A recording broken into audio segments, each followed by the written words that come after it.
Hello guys! At ito nga guys, pupunta lang na tayo dito sa lugar ng aking kumpadre.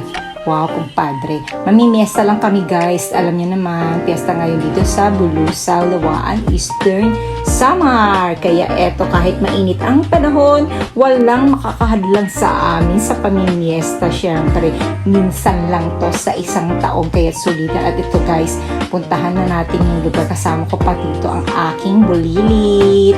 Ayan guys, tingnan yung gagawin natin. Dala natin yung yelo kasi walang yelo sa kanila, mainit pa naman. At syempre hindi na tayo magpapaalam pumasok dahil makapalang mukha natin. Dumiretso na lang tayo sa loob ng bahay nila na piring bahay din natin. Kapal talaga no? Ayan nga guys, diba?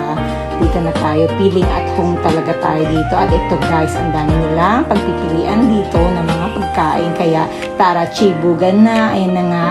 Kuha-kuha na tayo ng ating makakain at pagkatapos nito may konti ding painom-inom ng alak.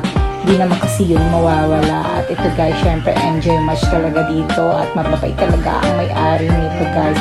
Ito nga yan yung aming kumpare na napakabait talagang sobra. Diba? Ang gwapo pa niyan. At ito nga guys, pinabaunan pa talaga kami at nahiya pa kaming kunin kasi nga nakakaya pag marami nakakitang nagbibringaw pero yung talagang mapilit talaga Syempre pagkain yan, tagapin na lang natin, charot. Yan, binalot pa talaga ng maayos na. Ayan, at syempre thankful naman tayo, diba guys? Okay, yan, pauwi na kami nito guys. Ito, syempre dito na nagtatapos ang ating kwento dahil nga tapos na rin ang fiesta at ito, magpapahinga na rin tayo, pauwi ng bahay. Meron na tayong ulam, di na tayo magluluto, okay? Yun lamang guys, babush and have a nice day sa ating lahat. Bye-bye!